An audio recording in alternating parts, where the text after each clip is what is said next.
Today, me and my friends from class 11 are going to present a play on the topic Mother's Day.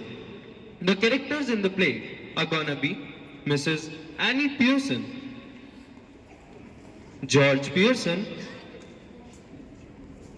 Doris, Cyril, and Mrs. Fitzgerald. Mother's Day by J.B. Priestley is the importance of appreciating and valuing the role of mother in the family. The story highlights the neglect and mistreatment of the mother's character.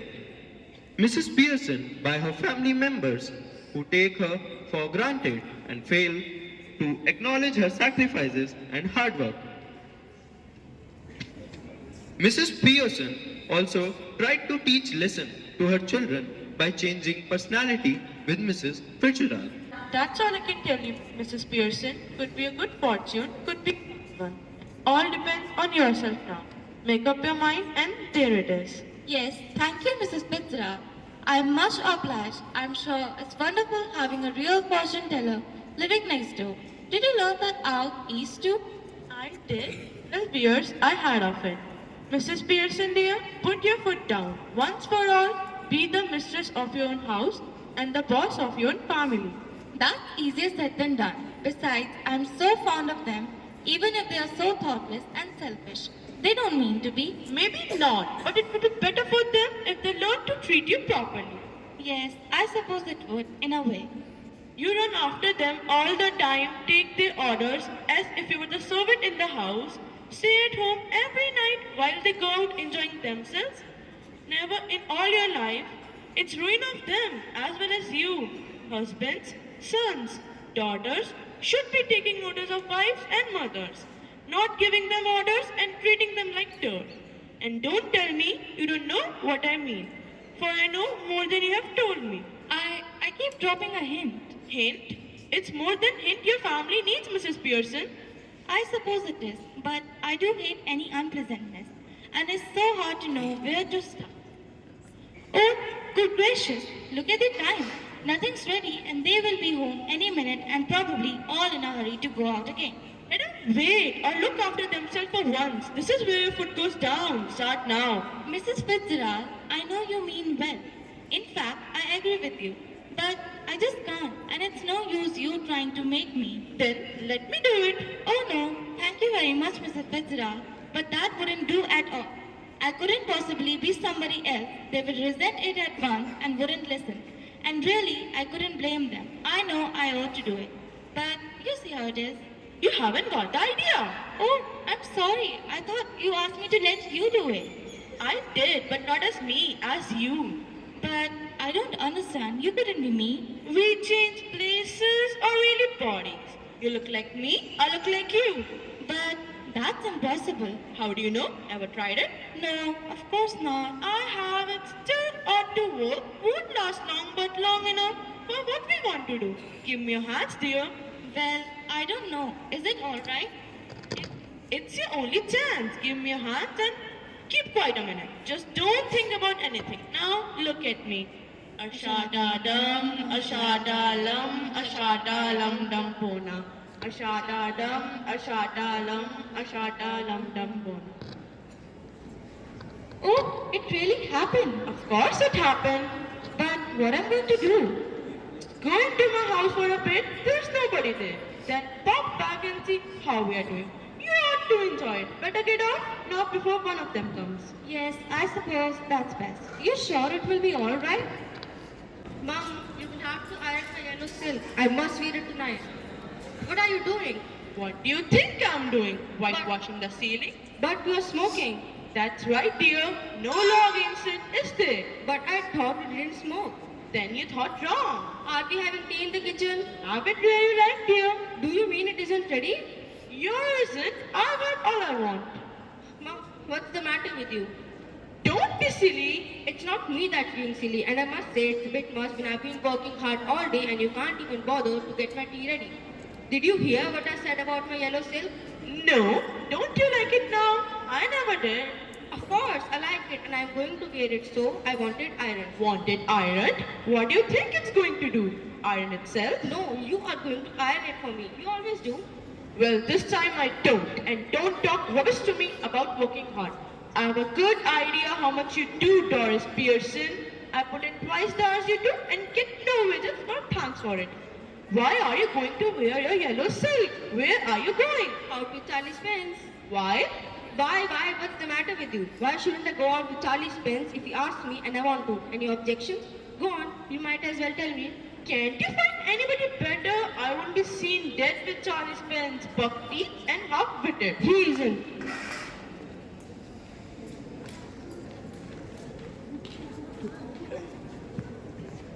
Hello, Mom. Tea ready? No, Why not? I couldn't bother. Feeling off color or something? Never felt better in my life. What's the idea then? Just a change. Well, snap out of it, Ma, and get cracking. Haven't too much time. I have plenty of time. Yes, but I haven't. Got a busy night tonight. Did you put my things out? Can't remember, but I doubt it. Now look, when I asked you this morning, you promised. You would said you would have to look through him first in case there was any mending. Yes, well, now I've decided I don't like mending. That's a nice way to talk. What would happen if you all talk like that? You all do talk like that. If there's something at home you don't want to do, we don't do it. If it's something I do work, you get the union to buy it. Now all that's happened is that I have joined the movement. I don't get this, Mom. What's going on? Changes! You look terrible. I wouldn't wear that face even for Charlie Spence. Oh, shut up about Charlie Spence. And anyhow, I'm not ready yet. Just dressing. And if I do look terrible, it's your fault. You made me cry. Why? What did she do? Never you mind. Has she been like that with you too? Yes, no tea ready. Couldn't care less. Well, I'm glad it's both of us. I thought I had done something wrong. So did I, but it's her, of course. She was smoking and playing cards when I came in. I couldn't believe my eyes. I asked her if she was feeling off color and she said she wasn't. Well, she's suddenly all different and that's what made me cry. It wasn't what she said, but the way she said it and the way she looked. Haven't noticed that. She just looked the same to me. She doesn't to me. Do you think she could have hit her head or something, and got what it is, Do you mean she is balmy? No, you fathead. Concussion. She might have. Sounds far-fetched. Well, she's far-fetched if you ask me. Now then, what is it? If she's going to be like this when Dad comes home, I'm staying in for that. You two are always talking about being grown up. Why don't you both try for once to be your age? Can't we laugh now? Yes, if it's funny, go on, tell me, make me laugh, I could do with it. you never understand our jokes, Mom. I was yawning at your jokes before you were born, Doris.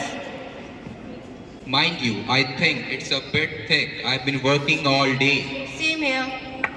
8-hour day? Yes, 8-hour day, and don't forget it. I have done my 8 hours. That's different. Of course it is. It was. No, it isn't. 40-hour week for all now. Just watch it at the weekend when I've been 2 days off. Mummy, you don't mean you're not going to do anything on Saturdays and Sundays? No, I wouldn't go that far. I might make a bed or two and do a bit of cooking as a favor, which means, of course, I'll have to be asked very nicely and thanked for everything and generally made a fuss of. Go off for the weekends? Why not? I could do with a change, stuck here day after day, week after week. If I don't need a change, who does? But where would you go? And who would you go with? That's my business. You don't ask me where you should go and who you should go with. Do you? Did you fall or hit yourself with something? No, but I hit you with something, girl, if you don't stop asking me silly questions. Oh, this is awful. Stop blubbering. You're not a baby. If you're old enough to go out with Charlie Spence, you're old enough to behave properly. Now stop it.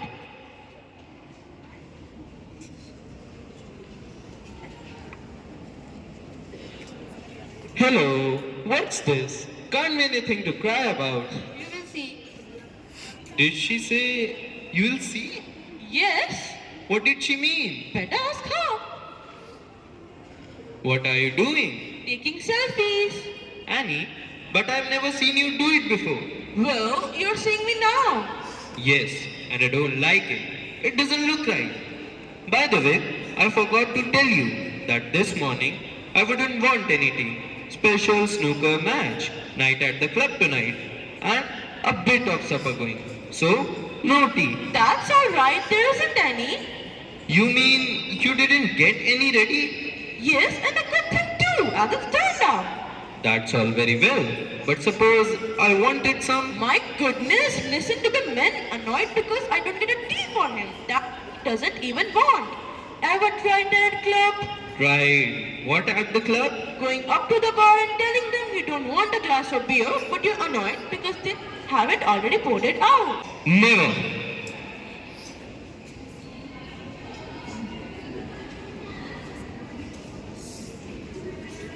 Here, Cyril, you have been with me to the club. Once or twice. They don't laugh at me and call me Pompey Ompy Pearson. Do they? What? Tell me. Do they? Well, yes, Dad, I'm afraid they do. Well, I'll be damned. Now you shouldn't have told him that, Mom. That's not fair. You have hurt his feelings, mine too. Sometimes it does people good to have their feelings hurt. The truth ought not to hurt anybody for so long. If your father didn't go to clubs so often, perhaps they would stop laughing at him. I doubt it. I'll see. It's that silly old bag from next door, Mrs. Fitzgerald. Don't call her silly old bag either. She's a very nice woman with lot of more sense than you'll ever have. Come in, Mrs. Fitzgerald. I just wondered if everything's alright. Now, just let me manage my family in my own way, please. Yes, but Cyril, Mr. Cyril Pearson to you. Please, Mrs. Fitzgerald. oh dear, what's happening? Nothing much, just putting them in their places, that's all. Doing what you ought to have done long since. Just looked in for a minute. I suppose, Mrs. Fitzgerald. Well, yes, I suppose so, George. George? Oh, I'm sorry. What does it matter? Your name's George, isn't it? Who do you think you are, huh? Duke of Edinburgh? What's he got to do with it? Just tell me that. And isn't it bad enough without her calling me George? No tea ready, Pompey, Ompy, Pearson, and poor Doris has been crying her eyes out upstairs. Yes, crying her eyes out. Oh dear, I ought to have known. You ought to have known. Why ought you to have known? Nothing to do with you, Mrs. Fitzgerald. Look, we are at 6s and 7s here just now. So perhaps you will excuse us. I won't excuse you, George Pearson. Next time a friend and neighbor comes to see me, just say something when you see her. Good evening or how do you do? Or something. Don't just march in and sit down without a word. It's bad manners. No, it's alright. No, it isn't alright. We'll have some decent manners in this house. Or I know the reason why. Well, what? Why don't you get off to your club? Special night tonight, isn't it? They'll be waiting for you, wanting to have a good laugh. Go on then, don't disappoint them. That's right. Make me look silly in front of her now? Go on. Don't mind me. 6s and 7s. Poor Doris been crying her eyes out. Getting the neighbors to see the fun? Alright, let her hear it. What's the matter with you? Have you gone balmy or what? If you shout at me again like that, George Pearson, I'll slap your big, fat, silly face. Oh no. Please, Mrs. Fitzgerald. Either I'm off my chump or you two are. How do you mean? No, please, Mrs. Fitzgerald. Look, you are Mrs. Fitzgerald. So why are you telling yourself to stop when you are not doing anything? Tell her to stop. Then there would be some sense in it. Say that again, George Pearson. Alright.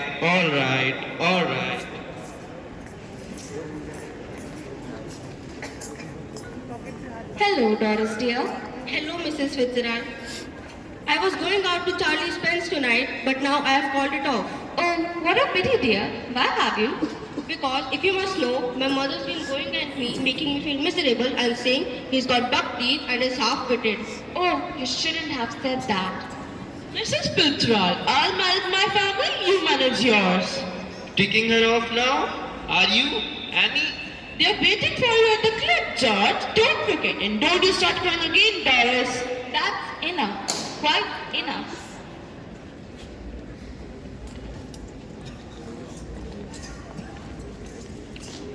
Mrs. Fitzgerald, we must change back now. We really must. Why? Because this has gone far enough. I can see they are all miserable and I can't bear it. A bit more of that same would them good, making a great difference already. No, I can't stand any more of it. I really can't. We must change back. Hurry up, please, Mrs. Fitzgerald. Well, if you insist. Yes, I do. Please, please. Quite now, relax. Ashada dum, ashada lam, ashada lam dum dona. Ashada dum, ashada lam, ashada lam dum dona. Now, personalities have changed. Ah, well, I enjoyed that. I didn't. Well, you ought to have done. Now listen. Mrs. Pearson, don't go soft on them again. Else it all have been wasted.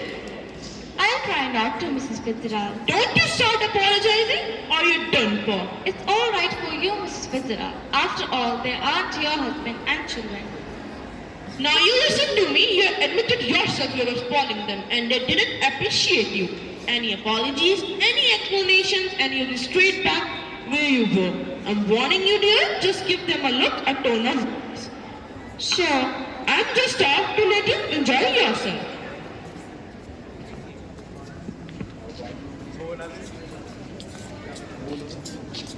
Yes, mother.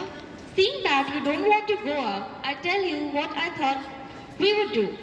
Remember, No objections, I hope. No, mother. Whatever you say. I thought we would have a nice family game of rummy and then you children could get the supper ready while I have a talk with your father. Suits me. What about you two? Yes, that's all right. Well, What? Speak up. Oh, I think it would be lovely. Goodbye, Mrs. Fitzgerald. Come again soon. yes, dear. Night all. Have a nice time.